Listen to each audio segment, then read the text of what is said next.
coup de projecteur à présent sur ce défi que s'est lancé Álvaro de Marichalar.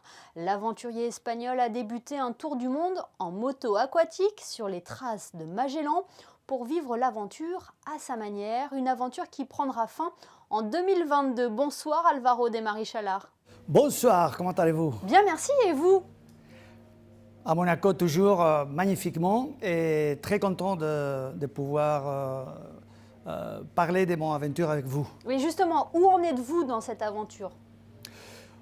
On est arrivé à Miami le 16 mars depuis Monaco, où j'avais parti en novembre.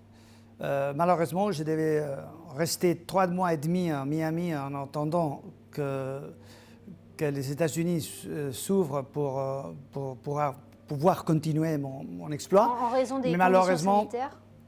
Oui, malheureusement, je ne pourrais pas continuer. Alors, je suis revenu en Europe et j'attends là pour voir quand ce qu'ils vont ouvrir. On espère bien en novembre, décembre. Est-ce que l'on peut revenir tout d'abord sur l'histoire de cette aventure? Pourquoi vous vous êtes lancé dans ce périple?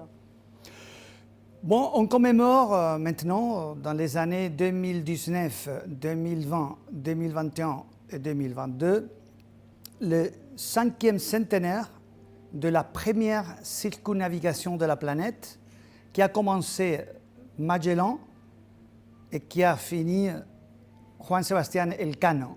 Une aventure incroyable, financée par Sa Majesté le roi Charles Ier d'Espagne, qui a démontré que notre monde est rond. Alors quel bilan vous tirez de cette première grosse étape, on va dire? Vous êtes parti d'Espagne en août 2019, vous l'avez dit, vous avez fait escale à Monaco en novembre. Quel pays vous avez visité également? Exactement. Je suis parti dans les mêmes jours, à la même heure, de les mêmes lieux où ils sont partis il y a 5 siècles, le 10 août 1519, 10 août 2019. Je suis allé à Biarritz et de là, je suis envoyé mon petit navire à Monaco où je suis parti en novembre vers Gibraltar. Tout ça tout seul, sans bateau soutien. Et depuis Gibraltar, j'ai eu l'appui de mon ami François Fiat, armateur du navire d'exploration Yersin, qui me sont accompagnés de Gibraltar jusqu'à l'île de Guadeloupe, aux Caraïbes. Là, je suis arrivé le jour de Noël, le 25 décembre, et je suis parti peu à peu à Saint Barth, à Sainte Croix, à Puerto Rico, République dominicaine, Haïti, Cuba, Key West, Miami, tout seul, sans bateau soutien, depuis Guadeloupe à Miami. Et je suis arrivé en mars et je me suis arrêté là pour force majeure. Avec votre moto aquatique? Exactement, avec je l'appelle mon petit navire de 3 mètres, mon jet ski, mon moto aquatique, que j'utilise comme un bateau d'exploration, comme un bateau de connaissances, c'est mon yacht, non? En fait, c'est les bateaux transatlantiques plus petits qui existent d'ailleurs. Mais du coup, ça représente combien d'heures par jour en mer généralement Généralement, j'ai fait 12-14 heures. D'accord. Mais par physiquement, jour, ça doit toujours être debout. éprouvant. Oui, je navigue, je fais ça comme c'est ma passion depuis 38 ans là. Je navigue toujours debout pour ne pas m'abîmer les dos. Et je fais des étapes de 100, 150, 200 000 nautiques par jour. Et peu à peu, j'essaye de continuer, sans savoir qu'est-ce qui va se passer l'heure prochaine, comme dans la vie. Et vous avez connu des difficultés en mer? Oui, j'ai eu des difficultés. D'ailleurs, le trajet plus compliqué a été depuis Haïti à Cuba.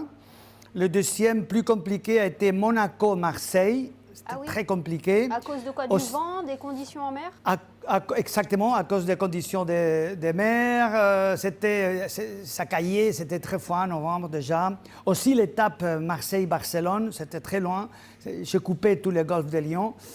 Et ça, enfin, c'est très long, mais grâce à Dieu, je pourrais arriver. Est-ce que malgré les conditions sanitaires en ce moment, malgré la crise que l'on vit, est-ce que vous espérez pouvoir finir cette aventure qui doit se clôturer en 2022?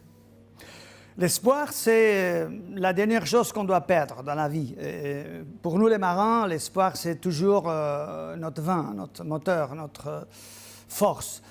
il ne faut jamais perdre l'espoir. Moi, je ne sais pas si je vais terminer. Je vais essayer de terminer. Je vais lutter avec toute mon force, avec toute mon détermination pour essayer de faire tout le tour du monde, de retourner ici à mon pays adoré, Monaco, et après continuer à Séville. Merci beaucoup d'avoir été avec nous pour partager cette première partie d'aventure. Merci à vous. Merci beaucoup.